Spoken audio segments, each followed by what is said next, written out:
A while back in my comments, some of you asked about becoming a certified fundraising executive. I've been a CFRE since 2013. I've renewed several times now. I'll be up for renewal again, I think, in 2025. Um, but I wanted to walk you through the steps. These are the steps that I went through, and it's also still the process today to get to the point where you take the certification exam. So the first thing I'll say is you can create a login on the CFRE.org website anytime. There's no fees to create a login. And what you can do once you have a login on their website is just start adding in your education credits. Continuing education credits can come from 4 different areas: continuing ed, authoring articles, academic degrees that you've earned, and service learning. So, examples in these areas, and you can accumulate these over 5 years before you apply. So, this is attending fundraising oriented conferences that are put on by reputable industry organizations like in higher ed, we have Academic Impressions and the Council for the Advancement and Support of Education. And then more generally, you have the Association of Fundraising Professionals. I think there is one that's around healthcare fundraising professionals. So you can attend any of those conferences, and each 1 hour session will count towards your continuing ed. Authoring articles, this may or may not apply to some people, but if you are doing articles and things that are being published in places, or you're doing presentations that you're presenting, that counts too. So you get a higher point basis for actually doing the presentation and putting that together and sharing what you know than you do for just attending. So it can actually help you get there faster if you're actually presenting. If you achieve an academic degree during your 5 years when you're preparing to apply to be a CFRE, you can count your academic degree. I counted my master's degree that I earned in 2018 there. It doesn't have to be fundraising related. Mine was in English literature. And service learning. So if you serve on any boards, or if you're a regular volunteer somewhere, especially if you are doing something that is fundraising related, it will count under service learning. The second category is professional practice. And professional practice is basically a length of time that you have worked in the fundraising industry. So there's a certain way that the points work out, and it's based on every month of service. So if you have worked in nonprofits for several years, you're going to have no problem achieving this one in professional practice. After that, you have another category called professional performance. And professional performance has 3 categories underneath it. You will have to do something in all of these. So for education credits, you can mix and match between those 4 categories: continuing ed, authoring, degrees, and service learning.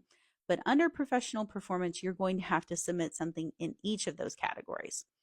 Dollars raised. So these are dollars that either you have personally raised or that you have managed a team of people to raise.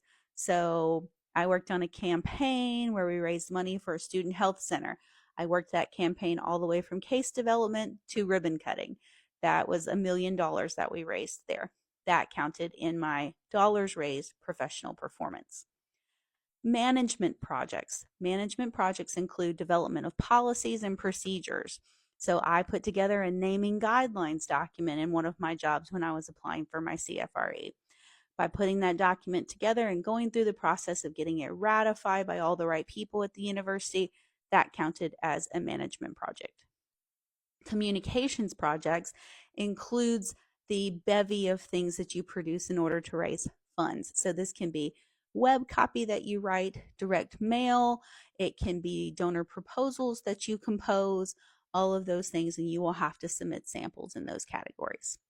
So for instance, in the case of the Student Health Center that I worked on raising money for, I worked on developing that case statement, which was then made into donor proposals and the materials that went out in brochure form. So that would have counted towards communication projects.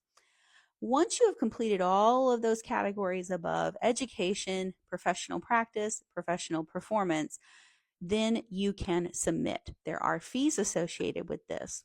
I highly recommend that your employer pay for this certification. The certification will build trust among your donors, and it will improve the maturity and quality of their office. It will bring them up a level, having the CFRE on board.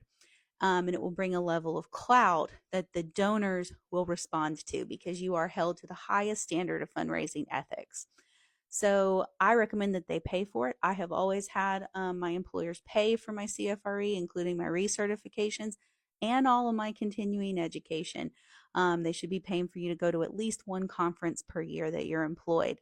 So make sure you're handling that on the front end as you're negotiating. If you're job searching, make sure that that's included in your package.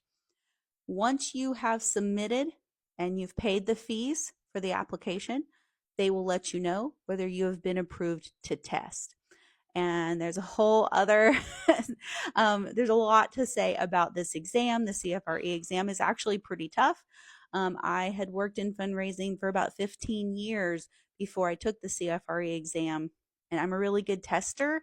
And I had trouble with it. So I will tell you all about that in another video, but that's the second phase. So you have to do all of those things up here on this list, and then you have to qualify for the test, and then you have to pass the test, and that gets you certified as a CFRE for 3 years.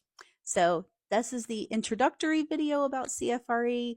I will talk about the test in another video, but if you have questions about these elements and how it all fits together, because again, that education part is mix and match to get the points, and the professional practice is straight up length of time, and professional performance is you have to show something in each of those categories. So let me know in the comments if you have questions. Have you ever thought about being a CFRE? Would you like for me to do a video about the benefits of being a CFRE, both for you as a practitioner and for your nonprofit organization?